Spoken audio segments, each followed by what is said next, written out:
It's been nearly 4 months since the United States withdrawal from Afghanistan, the collapse of the Afghan government, and the Taliban takeover.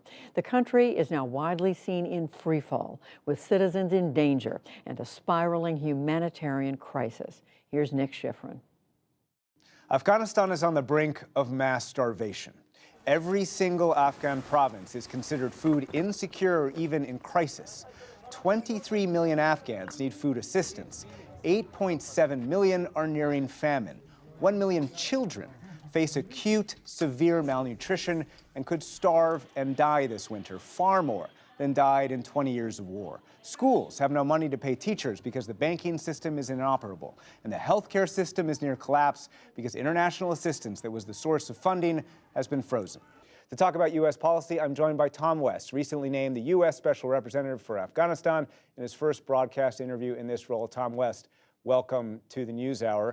The U.S. is providing hundreds of millions of dollars in humanitarian aid, but it's frozen all other assistance and kept in place pre-existing sanctions on the Taliban that have become basically de facto sanctions on the Afghan government. Why?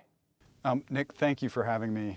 Let me first say that the humanitarian crisis unfolding and worsening in Afghanistan is at the very center of policymaking. You mentioned hundreds of millions. It's $474 million in American humanitarian assistance. That's in addition to $4.1 billion since 2002. We've issued 2 general licenses that aim to provide for UN organizations, humanitarian actors, NGOs, to really scale up and meet the needs of a coming crisis this winter. Through outreach to particular corporations, we've managed to stitch together an operation that now is trucking in many millions of dollars explicitly to help humanitarian organizations scale up. We talked to the Taliban at great length about the magnitude of Afghanistan's dependence on foreign aid in the many months leading up to their takeover on August 15th. They chose a military takeover. I think they knew the consequences, and they made that decision anyway, and unfortunately the Afghan people are suffering as a result. The U.S. made those consequences clear, but today we are witnessing state collapse in real time. The UN says that if the trends we've been talking about continue, 97% will be in poverty. That is a level of poverty never seen before in any conflict anywhere. Do you acknowledge that U.S. policy is exacerbating the crisis, even if the U.S. didn't start it? You know, I'd say that collectively the international community has not yet decided to pursue, for instance, sanctions relief. There are a range of things we want to see from the Taliban when it comes to establishing a record of responsible conduct. What are you waiting for? What is it exactly that you expect the Taliban to do right now? So we are not conditioning humanitarian assistance on anything that the Taliban moves forward with. So that $474 million is moving. And I'd add that there are about $1.5 billion stalled at the World Bank, the Afghanistan Reconstruction Trust Fund, that used to support about 75% of public expenditures.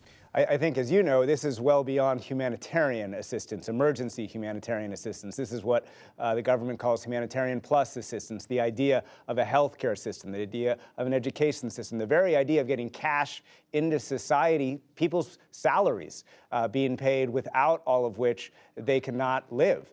They cannot actually survive throughout the day. Do you acknowledge that this is a question more than morality? It's a question of national security. If the Afghan state collapses, do you acknowledge that you could have a migration crisis that could destabilize the region? You know, my first stop abroad in this job was to Brussels, where I consulted with our allies. Yes, I think the possibility of a repeat of 2015 and 16 looms very large in their minds, and that is why, you know, on behalf of our allies, I think that is reason enough to do more to mitigate this humanitarian crisis underway. Let's try and do some specifics and get into the healthcare system. And to do that, I want to show a clip from a hospital in Kabul that my colleague Jane Ferguson filmed just last month. Son of Saddam, written on a piece of tape stuck to this child's chest, is all that identifies him. With each shallow breath, his chances of making it grow thinner. This ward is packed. Frail, sick babies lined up next to one another in beds meant for one. Almost a third don't make it. That means 4 or 5 of the babies in this room will die. What is the U.S. doing to help those children? Well, like I said, I mean, the urgency of a policy response is underway.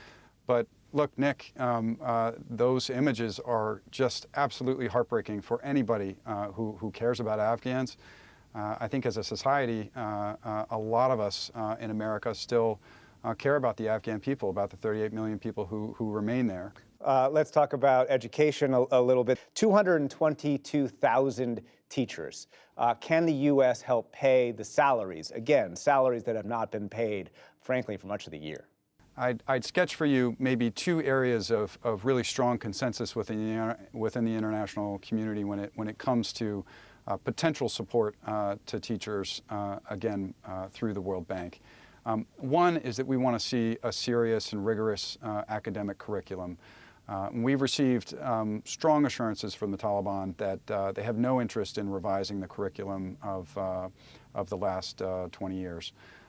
Second, we want to see some quiet efforts to, in effect, monitor and give us confidence that when the Taliban say women and girls are back in school, they tell us back in 12 provinces. We want independent monitors to let us know the same. We've seen positive public statements in this regard from a range of officials with the Taliban, but we want to see follow through, and we want to see a monitoring arrangement in place as well. Is that follow through worth risking the lives of 1 million children this winter, given that those 1 million children need more than emergency humanitarian aid, they need structural assistance that the U.S. is currently freezing? So when I say follow through, I mean specifically on education and the matter of salaries. I mean, unfortunately, providing 200,000 teachers their salaries, even that is not going to be enough to truly meaningfully mitigate the suffering underway. I think the scale of the intervention is going to have to be larger. Tom West, Special Representative for Afghanistan, thank you very much. Thank you, Nick.